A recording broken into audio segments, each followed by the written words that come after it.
Greetings, Internet world. Gonna be doing UFC 128 predictions. Let's start off with Jim Miller and Kamal Shalarus, the Prince of Persia. First off, let's talk about these fighters a little bit. Jim Miller, good all-around fighter, good grappler, submission artist.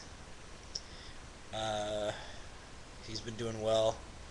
He's right behind Frankie Edgar and Gray Maynard, or supposedly. We will see in this next fight. He's going to take on the Prince of Persia, which is a good name for him because he looks like some type of beast right out of the movie 300. This guy throws fists from outer space. No real technical skills in boxing, but if he lands a punch, it's a guaranteed knockout. He's just a really wild, strong fighter. So with this fight, I'm going to go with Jim Miller because he has the experience in the UFC and he's a good all-around fighter. So Jim Miller on this one. The next fight I'm going to review or predict is the Uriah Faber Eddie Wineland fight. This is a similar story. Uriah Faber, really good all-around fighter, especially when he gets his takedowns and starts submissions, and he does well there. This Eddie Wineland, as I've been watching from some of the UFC clips, his past fights in the WEC, he's a good striker. This guy hits really hard. He doesn't just say it; he does. People come in swinging, and then he counter punches, and they don't know what hit him. So he's a good striker. And actually, I would like to see him beat Uriah Faber, but because he is the underdog, and I like his fighting style. I like stand-up fighters mainly. So anyhow, but I'm going to go with Uriah Faber on this one, just because he's the fan favorite. He's the all-around better fighter. He's been at it a while. He's been doing well for a while, and he just looks really pumped up, in shape, and ready to go for the UFC. So Uriah Faber on that one. Next, we will go to Akiyama versus Nate Marquardt. This one is a little tricky because Akiyama, in my opinion, has just been thrown to the sharks. It just seems sometimes in the UFC that they don't want some of these fighters around or have something out for them, or probably not the case, but it just seems that way. Kind of like what they did to Gabe Rudiger. They just threw him into some really crazy fights and didn't even give him a chance to kind of work his way up. I don't understand, some of those fighters, they don't give them a chance to work their way up. They're just like, here, we need someone to come in and fight the sharks. So anyway, Akiyama is this type of fighter. He had to fight Lieben and Bisping and now Marquardt, and they're all good fighters. So and in my opinion, Marquardt's the best out of all of them.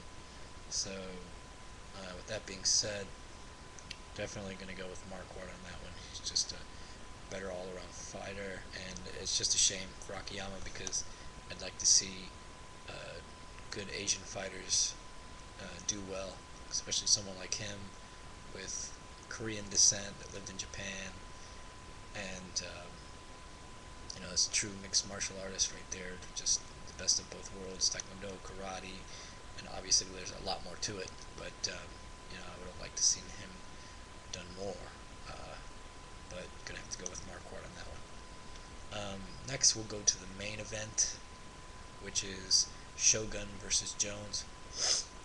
Now this one is just, I'm torn with this one. John Bones Jones is a hometown hero of mine. He's from Rochester. same city I'm from in New York, upstate New York. So yeah, my little brother even has a picture with this guy. He just seems like a nice guy outside of fighting. In the octagon, he's a very mean guy with vicious elbows, knees, kicks, punches, takedowns, submissions. The guy can do it all. Um, but with that being said, Shogun is also a favorite fighter of mine. This guy's just done well since Pride. His Muay Thai is the best in the business. Um, his Jiu-Jitsu is right there with it. They said no one was able to do anything or not much with Machida. He was so elusive, no one could hit him, and this and that and the other. He's a new breed of fighters. Well, Shogun proved that wrong. They're saying similar stuff about Jones, not that he's elusive, but that he's a new breed of fighters, and it's very possible that Shogun could prove that one wrong again. That will be a good fight. I'm actually not even going to predict that one here. I will when I do my little sheet to hopefully win $100. But on here, I'm going to leave that one up to you all. So comment, let me know who you think is going to win that fight. Okay, and the last fight I'm going to be doing is Mirko Cro-Cop versus Brendan Schaub. Well, first of all,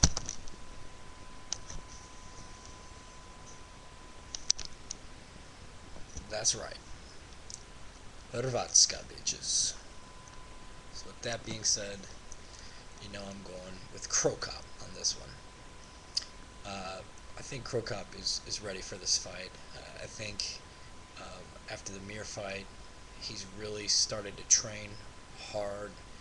I don't think he was even in shape or ready. He kind of took the Mir fight last minute, and he wanted to start throwing his strikes and being a little, being vicious like he was in Pride. A little too late on that one. He just decided to start it real close to Frank Mir, and you don't want to start throwing your punches and your strikes so close to a guy that big. I mean, that's obviously what happened. I mean, he started an overhand left or overhand. I think maybe it was an overhand right, and so close to the guy. Frank Mir is just, he put on a lot of weight since muscle since the Brock Lesnar fight, where Brock Lesnar just held him down and bashed him. So when he threw that overhand right, when Cro-Cop threw the overhand right, Mir was just able to just hold his head down and knee him real close. And so his mistake was, not starting the kicks or punches from further back. But that goes along with that whole fight, like we all saw, was just a snooze fest. There was not really any action. No one was pushing the pace. No one was swinging. No one, it was obviously not the best fight to watch in the UFC. Probably go down as one of the worst in 2010 fights. Anyway, if they have a poll like that. Anyhow, back to Cro-Cop.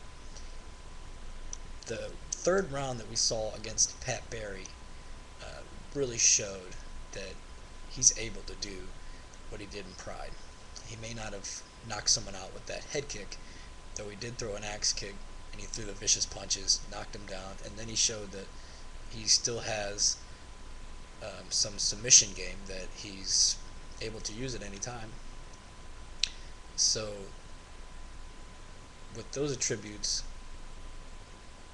we're just going to say that Cro-Cop has been training real hard for this Brendan Schaub fight, and like he said, he's ready for all aspects of the fight, and I believe that.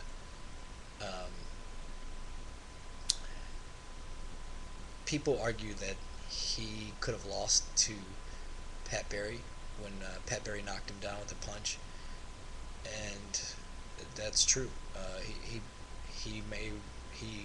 Maybe he could have, but Pat Barry another one of my favorite fighters. Pat Barry's a really good fighter too. Hesitates when he gets guys with leg kicks or punches, or I think there was an interview with Brendan Schaub saying that some of these guys have way too much respect for Mirko because he's a legend and this and that and the other, and that's possible. I mean, that's might be a reason why